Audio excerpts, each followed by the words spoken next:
Salut les amis. Alors on continue avec une autre vidéo sur l'air comprimé PCP, principalement la Gamo Haro bien sûr, pour ceux qui ont vu les vidéos précédentes. Alors comment choisir le bon plomb? Alors ce qu'il faut savoir déjà, c'est que bon, j'ai eu plusieurs carabines air comprimé, j'ai 58 ans, je tire depuis que je suis tout gamin, depuis l'âge de 7 ans.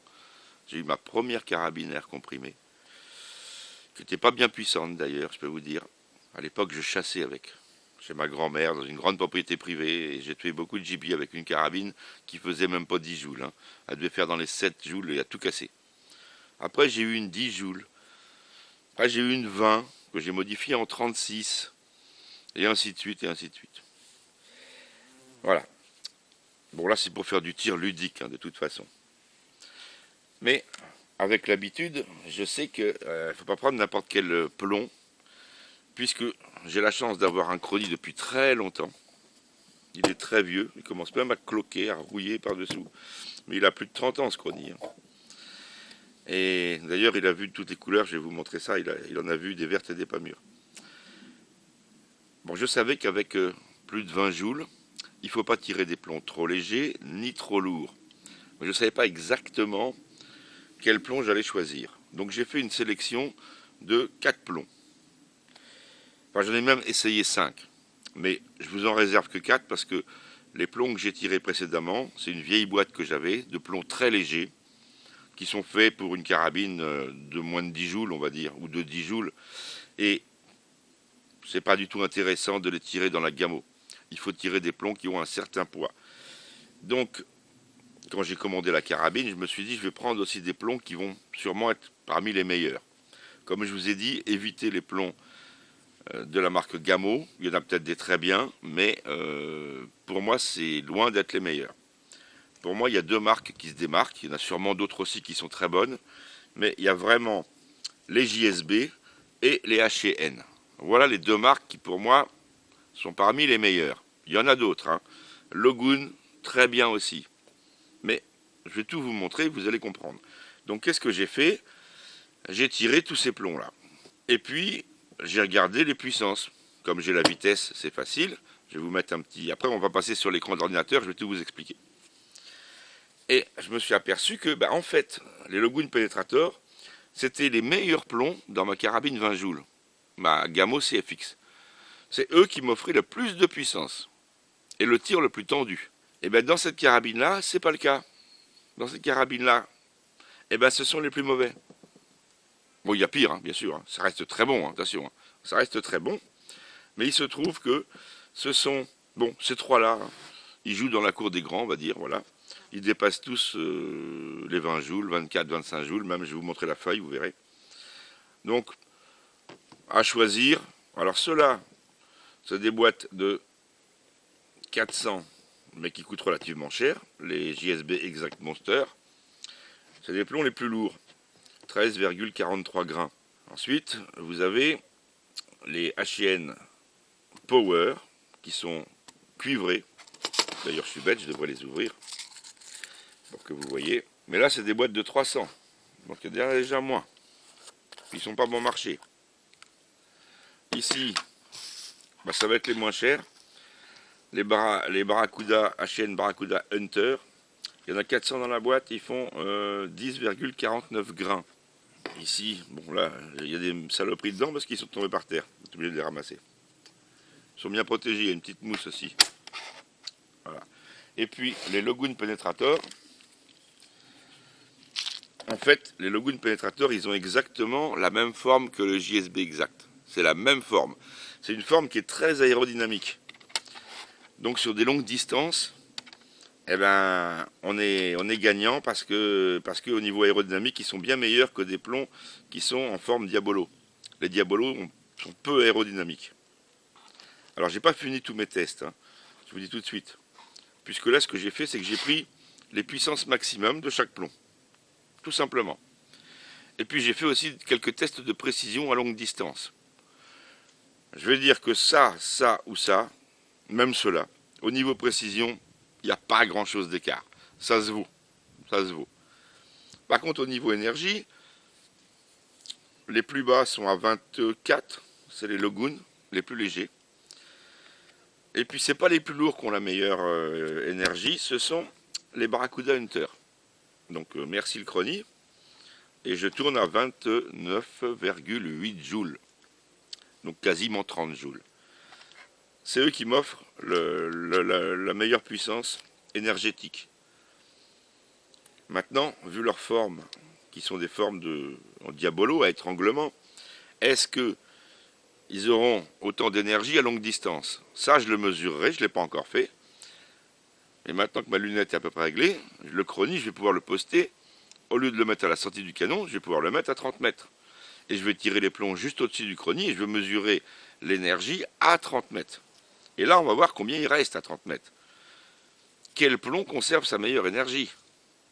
Et là, normalement, l'aérodynamique va jouer.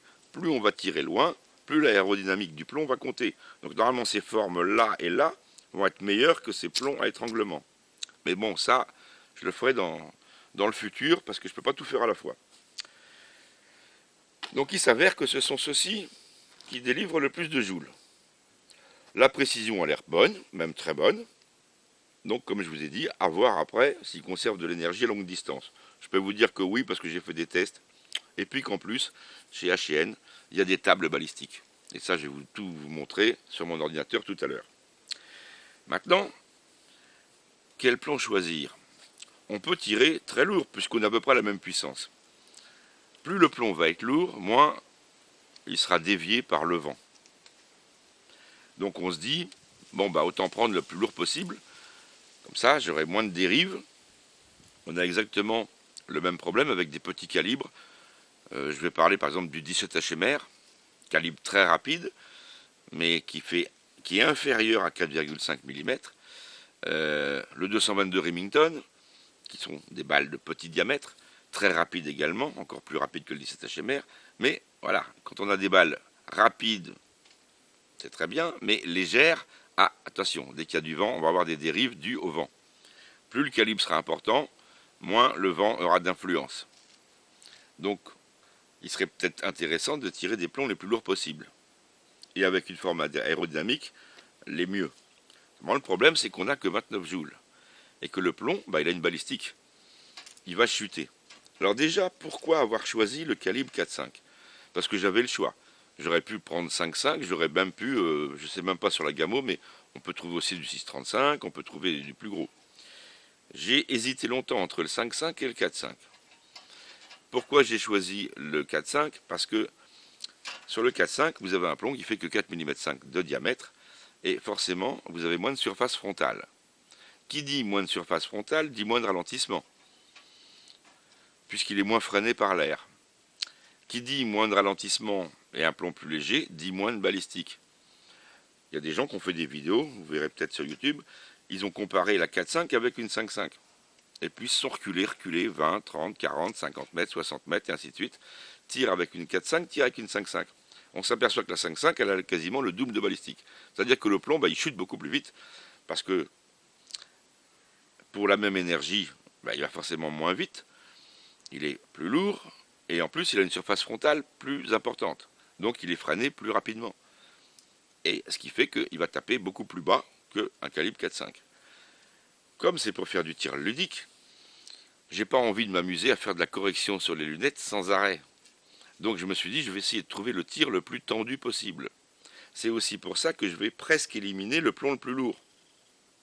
Je ne sais pas encore, j'ai pas encore fait tous mes calculs, mais je pense que je vais rester dans ces poids-là, c'est-à-dire autour de 10,50 grains, parce que ça offre quand même un tir relativement tendu, une bonne puissance, et nous le verrons tout à l'heure sur mon ordi, sur le site de H&N, puisque ils ont fait les tests, bien sûr, de leur plomb.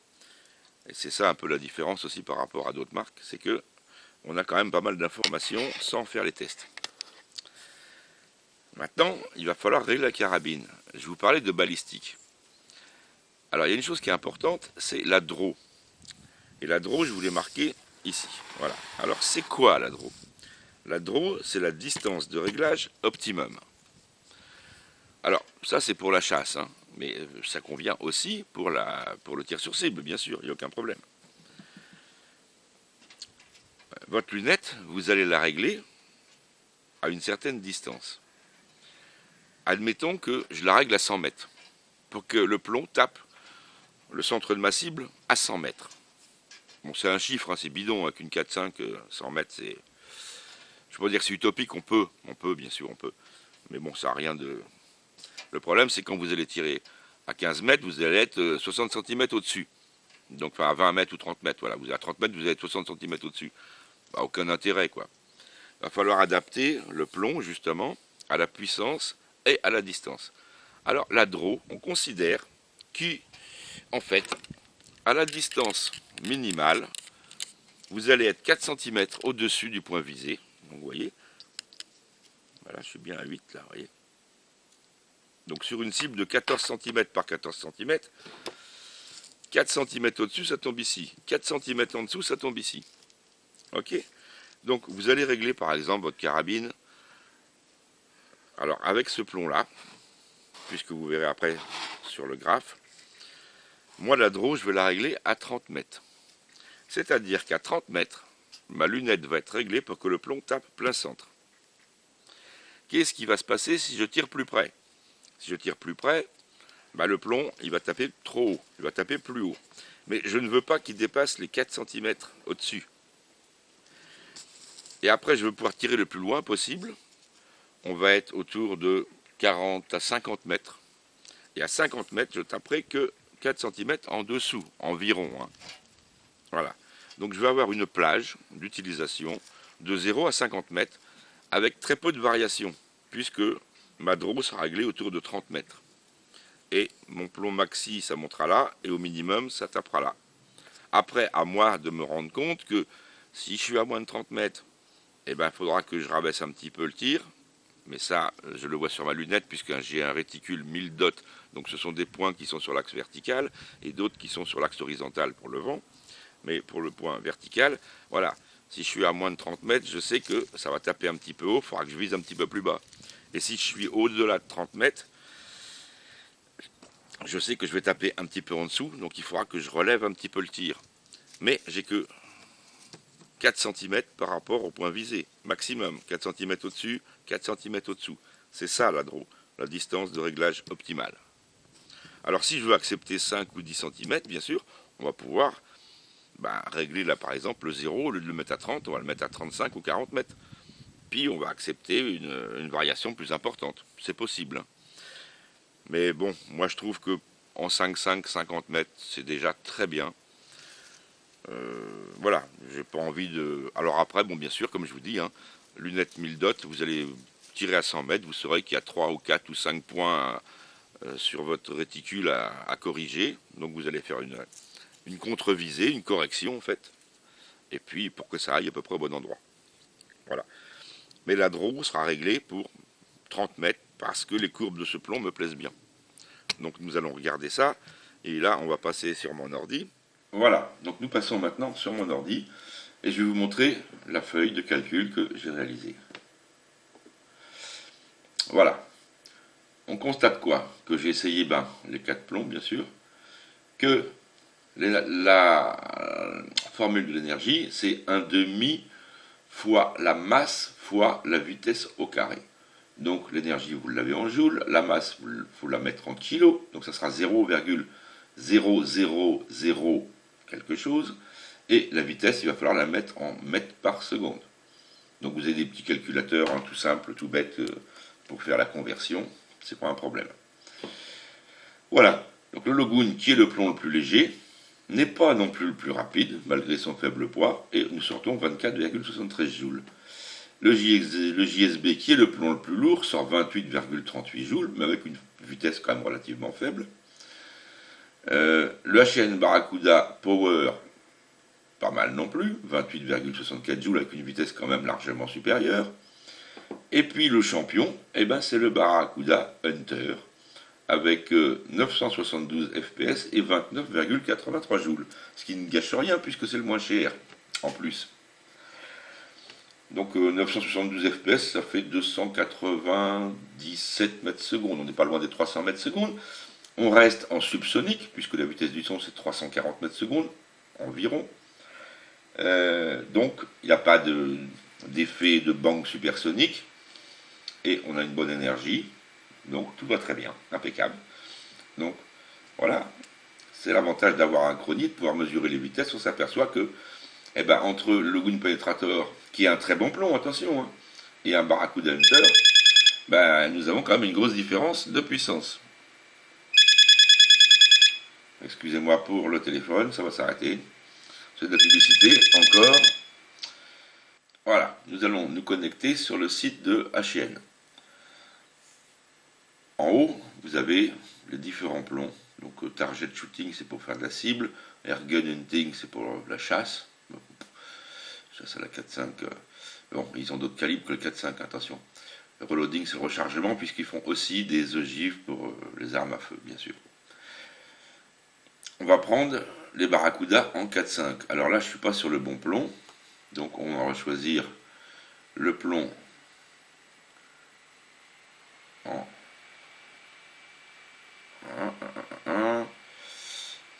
c'est pas ça, en 5.5, 4.5, voilà, le Barracuda Hunter. Voilà, donc là je viens de choisir mon plomb. Bon, balle de chasse lourde extrêmement précise pour les longues distances, patati patata, ça c'est leur pub. Nous avons les spécifications de ce plomb, donc calibre 4.5, 0,68 grammes. Ils disent qu'il faut une énergie minimum de 16 joules pour le propulser. Donc, on va tirer ça avec une petite puissance quand même. Distance maxi 50 mètres. De toute façon, tous les plombs en 4.5 sont donnés pour 50 mètres. Certains moins. Le BC, c'est le Ballistic Coefficient. Donc, de toute façon, ils ont calculé le coefficient balistique de ce plomb-là, que dans une boîte, il y en a 400. Utilisation, bon, voilà, souris, écureuil, tamia, c'est pas pour nous tout ça. Les oiseaux, c'est pareil. Mais on a un calculateur. Et ça, c'est très intéressant, puisqu'on a vu que j'étais à 297 mètres secondes. Le zérotage de la lunette. Je vais zéroter ma lunette à 30 mètres. Hop là. Et maintenant, on n'a plus qu'à faire le calcul.